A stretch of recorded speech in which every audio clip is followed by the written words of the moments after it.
नमस्ते। मैं हूँ सौभाग्यवती रश्मि चंद्र मोहन गुप्ता। आज मैं आपको अपने 7वें वीडियो में कई लोगों द्वारा पूछे गए सवाल, आखिर प्राकृतिक चिकित्सा क्या है, कैसे की जाती है, आप इसको किस तरह से करती हैं और कैसे मरीज अपने आप अच्छा हो जाता है और हम अपने आप अच्छे हो करके स्वस्थ जीवन जी सकते हैं, पुनः पुनः बीमार नहीं पड़ेंगे, इम्यूनिटी बढ़ाई जाती है। ये सारे सवालों के जवाब मैं आधे 1 घंटे में नहीं दे सकती हूँ, देना असंभव है। इसलिए मैंने यह निश्चय किया कि मैं 10-15 मिनट के छोटे छोटे वीडियो बनाऊंगी और YouTube पे आपको इस बात की पूरी जानकारी देने की कोशिश करूंगी कि आप घर बैठे किस प्रकार से अपना ट्रीटमेंट आप कर सकते हैं और अपने को और अपनों को किस तरह से आप पूरी तरह से ठीक कर सकते हैं। इसके लिए केवल जानकारी की आवश्यकता है। आप बड़े आराम से घर में बैठ करके यह सारे कार्य पूरे कर सकते हैं। चलिए आज हम प्रारंभ करते हैं। हम सबसे पहले मरीज की पूरी हिस्ट्री लेते हैं, मरीज की पूरी जानकारी प्राप्त करते हैं। उसे क्या तकलीफ़ है, कैसी है, कब से है, क्या दवाइयाँ खाई हैं, आदि आदि आदि। और उसके बाद में हम मरीज की सेवा प्रारंभ करते हैं। शरीर को बाहर से एवं अंदर से पूरी तरह से साफ करना, यही हमारा उद्देश्य रहता है, ताकि उसका पूरी सफाई होने के साथ उसकी इम्यूनिटी बढ़ते चली जाएगी, रेजिस्टेंस पावर बढ़ते चला जाएगा, वह स्वस्थ होते चला जाएगा। साथ में प्राकृतिक चिकित्सा, स्थानीय चिकित्सा भी देते हैं और आहार चिकित्सा भी देते हैं। मुख्य रूप से हम लोग नेति, सांसों की सफाई के लिए, कुंजल, आमाशय, पेट की सफाई के लिए, एनिमा, बड़ी आंत और मलमूत्र की सफाई के लिए, और पसीना, चमड़ी, रोमरंध्र खोलने के लिए, चमड़ी की सफाई के लिए यह कार्य करते हैं। हमारा शरीर जितना साफ रहेगा उतनी ही ज़्यादा हमारी इम्यूनिटी बढ़ते चली जाएगी और हम शरीर अपने आप को स्वयं साफ करने की हम हर संभव प्रयत्न करता है, स्वयं साफ होने की कोशिश करता है। अगर हम उसके साथ मिल करके उसको साफ करने की उपक्रम चलाएंगे, उसे साफ करते चले जाएंगे, तो उसकी इम्यूनिटी बढ़ते चली जाएगी और वह अपने आप स्वस्थ होते चला जाएगा। तो आज हम प्रारंभ करते हैं कुंजल। कुंजल यानी कि आमाशय को धो करके साफ करना। ये बहुत ही आसान है। जिस प्रकार हम मुंह में पानी लेते हैं और कुल्ला करके थूक देते हैं, बस सिर्फ इसी तरह से हमें आमाशय में पानी भरना है और उसे थूक देना। ये देखिए, ये आमाशय है, यहाँ से हम पानी पिएंगे और अपने पेट में आमाशय में पानी भरेंगे और वापस इसे निकाल के मुंह से बाहर फेंक देंगे और इस तरह से हमारा आमाशय पूरी तरह से साफ होते चला जाएगा और एसिडिटी और गंदगी, कफ सब निकलते चला जाएगा। तो ये कैसे करना है? बस एक ही बात आपको याद रखना है कि आप हृदय रोगियों ने यह कुंजल नहीं करना है। कुंजल के लिए हम एक गंजी में 5 ग्लास पानी गुनगुना करेंगे, उसमें थोड़ा सा नमक मिलाएंगे और नमक मिला के आराम से इस प्रकार से बैठ करके पूरा पानी पी डालेंगे। बाद में खड़े हो करके इस तरह से झुक करके और मुंह में उंगलियां चला के पूरा पानी वमन करके निकाल देंगे और यह प्राकृतिक चिकित्सा का कुंजल यानी हाथी के समान पानी पीना और पेट को धो के निकाल के फेंक देना, यह क्रिया कुंजल कहलाती है। जब हम यह करते हैं तो आप इसमें कोई भी अपने मन में दो भाव नहीं रखिए। जब आप पानी बाहर निकालेंगे तो आप देखेंगे कि वो पानी इतना खट्टा और इतना कड़वा है और इतना ज़्यादा उसमें कफ निकल रहा है कि आप महसूस करेंगे कि आपने सचमुच में कितनी गंदगी को धो करके बाहर निकाल के फेंक दिया। आप देखेंगे कि आपने ढेर सारा कफ निकाल के फेंक दिया, कड़ू पानी, खट्टा पानी यानी एसिडिटी निकाल के फेंक दी। आप देखेंगे कि आपका पेट की फूलन कम हो गई है, पेट नरम हो गया है, क्योंकि आपने गंदी गैस को भी बाहर निकाल के फेंक दिया है। और अब आपको सांस अच्छे से लेते आ रही है। कुंजल करने के बाद थोड़ी देर बिस्तर पे आराम कीजिए, आप महसूस करेंगे कि आप बहुत हल्का हो गए हैं। आपने बहुत सी गंदगी को बाहर फेंक देने से आपको अपने आप ही बहुत स्वस्थ लगने लगेगा। थोड़ी देर में आपका बदन का दर्द, हाथ पैरों का दर्द, आपके सर का दर्द, यहाँ तक कि आपका अगर माइग्रेन है तो माइग्रेन का दर्द भी कम होते चला जाएगा। आप तुरंत कुंजल करने के बाद बहुत राहत महसूस करेंगे। एक बार अगर आपने कर के देख लिया तो आपको लगेगा कि हाँ, ये मुझे हर बार करना चाहिए। जब भी आपको मुंह में खट्टा पानी आए, कड़ू पानी आए, उल्टी के समान लगे, आप तुरंत कुंजल कर डालिए और आपको तुरंत रिलीफ लगेगा।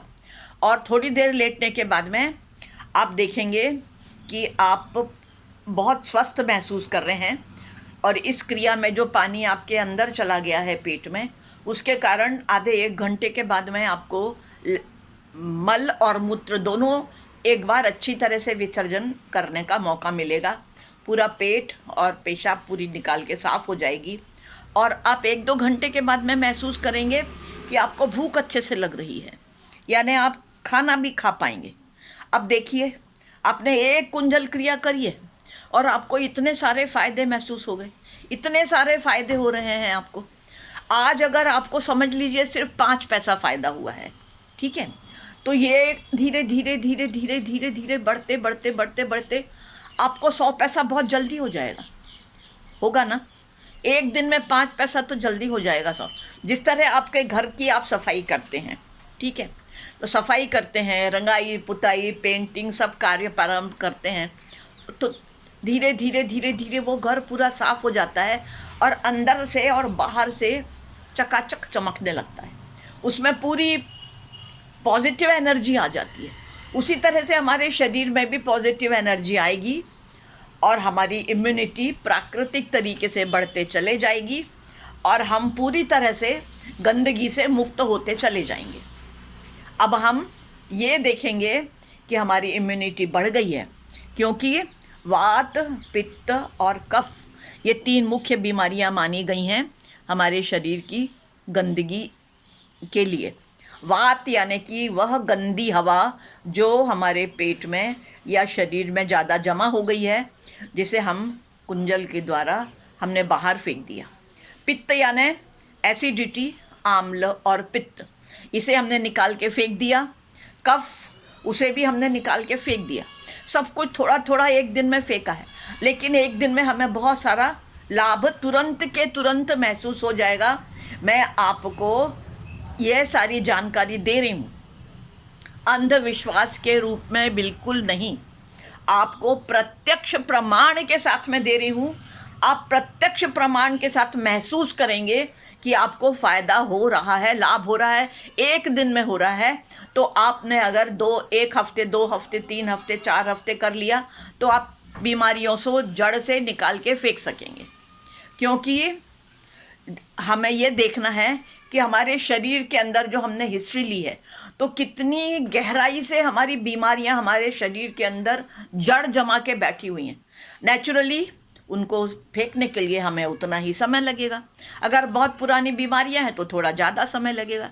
अब आपको मैं एक जानकारी और देना चाहती हूँ कि अम्ल और पित्त दूर करने के लिए आहार चिकित्सा सबसे ज़्यादा ज़रूरी है, जिसकी जानकारी मैंने आपको पिछले वीडियो में 6 नंबर के वीडियो में दी थी। 7 नंबर की वीडियो में आपको कुंजल करना बताया है। कुंजल भी आपकी एसिडिटी, आम्ल पित्त की जो बढ़ा हुआ है वो पूरा दूर करता है, लेकिन उसमें जो आहार चिकित्सा है उसके बारे में मैं थोड़ी सी जानकारी देती हूँ। अम्लधर्मी पदार्थ यानी एसिडिटी बढ़ाने वाले पदार्थ कौन से हैं? वे पदार्थ हैं नॉन वेज और डेयरी मिल्क के पूरे सामान, यानी चॉकलेट से लेके उबले हुए मावे की मिठाइयाँ आदि आदि आदि, सब डेयरी मिल्क के सामान, डेयरी के सामान, उबला हुआ दूध, आइसक्रीम, सब कुछ एसिडिटी बढ़ाता है। अनाज पूरा, मैदा, मिठाइयाँ, चाय, कॉफ़ी, कोल्ड ड्रिंक, आइसक्रीम, नशे की चीज़ें, अचार, मुरब्बे, खटाई, तली हुई चीज़ें और मसाले, चटपटे पदार्थ, तेल, घी, नमक, मिर्च, मसाला, फ्रिज की ठंडी चीज़ें, डब्बा बंद आहार, ये सारी की सारी चीज़ें हमारी एसिडिटी बढ़ाता है। अब इसके विरुद्ध में क्षारधर्मी पदार्थ, जो कि हमारी एल्केलाइन मीडियम बढ़ाता है, एसिडिटी से हमारी इम्यूनिटी कम होती है और क्षारधर्मी पदार्थ खाने से हमारी शक्ति बढ़ती है, इम्यूनिटी बढ़ती है। वे क्या हैं? वे हैं ताज़े फल, नींबू, संतरा, मौसम्बी, नींबू ग्रुप के सारे फल, कच्चा दूध, खट्टा नहीं है ऐसा दही और ताज़ा मट्ठा, हरे वाली साग सब्जियां, सलाद, कच्चे मटर, कच्चे चने, अंकुरित अनाज, मूला, गाजर, चुकंदर, प्याज, छिलके वाले आलू की सब्जी, छिलके वाले आलू, शहद, गुड़, मक्खन, कच्चा नारियल, नारियल का पानी, किशमिश भिगाए हुए, गन्ना, खजूर, ये सारी चीज़ें हमारी आम्ल पित्त को दूर करती हैं और क्षार तत्व को बढ़ाती हैं। अब मैं आपको अगले वीडियो में बताऊंगी कि नेति का मतलब होता है सांसों की सफाई। जिस तरह से हमें पेट की सफाई करना है, उसी प्रकार से हमें सांसों की सफाई करना है। गंदी, अंदर की जो गंदी हवा है वो हम किस प्रकार से बाहर फेंकेंगे ताकि हम शुद्ध ऑक्सीजन को ज़्यादा ले सकें। कब्ज यानी कॉन्स्टिपेशन, जो सारे दुनिया भर के रोगों की जड़ है कब्ज। अगर पेट में कब्ज है, लैट्रिन साफ़ नहीं हो रही है, कॉन्स्टिपेशन है, तो सारे रोग हमारे पास आते चले जाएंगे। फिर शरीर अपने आप को सांसें बाहर फेंक के साफ़ करता है, मूत्र बाहर फेंक के, मल बाहर फेंक के। तो मूत्र भी हमें साफ़ किस तरह हो, ये भी हमें देखना है। ये मैं आपको कब्ज 9वें वीडियो में और 10वें वीडियो में पेशाब साफ़ कैसे हो प्राकृतिक ढंग से वो बताऊंगी। फिर अगले वीडियो में 11वें नंबर में बताऊंगी कि हम शरीर से किस तरह से पसीना बाहर निकाल के फेंकें ताकि हमारे पूरे रोम रंध्र साफ होते चले जाएं और हम रोम रंध्रों से भी सांस लेते हैं और हमारा शरीर पूरा साफ होगा। रस और रक्त जो पूरे शरीर में दौड़ते रहता है, उसकी गंदगी को हम पसीने के माध्यम से निकाल के फेंकेंगे और पसीना हमारे शरीर की तापमान को मेंटेन करना है। महिलाओं का मासिक धर्म, वो भी शरीर की सफाई होना चाहिए, उसकी भी हर महीने में बराबर मासिक धर्म आए, साफ जाए और महिला को या लड़की को पेट दर्द सारी तकलीफ़ें न हो, इसका भी तरीका मैं आपको बताऊंगी। सर्दी, खांसी, छींक है, असल में सर्दी ना हमारी मित्र है, वो हमारे शरीर को पूरा अंदर से साफ करके खुद ही चली जाती है। लेकिन अगर हम दवाइयाँ खा के उसको दबाने का प्रयास करते हैं तो हमारे शरीर में और भी बीमारियां बढ़ते जाती हैं। ब्रोंकाइटिस, निमोनिया, दमा, अस्थमा और भी न जाने क्या क्या होते चला जाता है। तो इसलिए हमें सर्दी को पहली अवस्था में ही अगर हम प्राकृतिक चिकित्सा से उसको दूर कर देंगे, या बढ़ गई है, अस्थमा हो गया है, तो भी वो ठीक हो जाएगी, उसको दबाना नहीं है। और अगर हम बीमारियों को दबाने का प्रयास करेंगे तो वो भयंकर फ्यूरियस रूप में हमारे सामने आते चले जाएंगी और भयंकर। आखिर में डॉक्टर लोग बोल देंगे मैं इसको ठीक नहीं कर सकता। इतने भयंकर रूप में आएंगी अगर हम उनको सतत दबाने का प्रयास करेंगे। हमें प्रयास ये करना है कि हम बीमारियों को जड़ से उखाड़ करके फेंक दें ताकि वो बीमारी पुनः पल्लवित हो ही ना सके। यह ज़्यादा सही तरीका है और प्राकृतिक चिकित्सा यही कार्य करती है। और ये तरीका आप बड़े आराम से घर बैठ के सीख सकते हैं। मैं उसकी जानकारी आपको दे रही हूँ, आप जानकारी लेके करना प्रारंभ करिए तो आप और अपने सब अच्छे होते चले जाएंगे। आप करके देखिए, मैं पूरे विश्वास के साथ आपको प्रत्यक्ष प्रमाण के साथ बताऊंगी कि किस तरह से सचमुच में इम्यूनिटी बढ़ रही है। ये रोज रोज आप देखेंगे, महसूस करेंगे, उसमें कोई शंका की गुंजाइश नहीं है। आप करके देखिए। मैं ईश्वर से प्रार्थना करूंगी आप जल्दी से जल्दी स्वस्थ हों और स्वस्थ जीवन जिएं, सुखी रहें, संतुष्ट रहें, खुश रहें। मुझे केवल मात्र आप कमेंट करके शुभकामनाएं दीजिए। आपका आशीर्वाद चाहती हूँ मैं, और अपने को, दूसरों को, जिनको भी ज़रूरत है उनको आप ये बताइए, स्प्रेड करिए, शेयर कीजिए। बस, नमस्कार।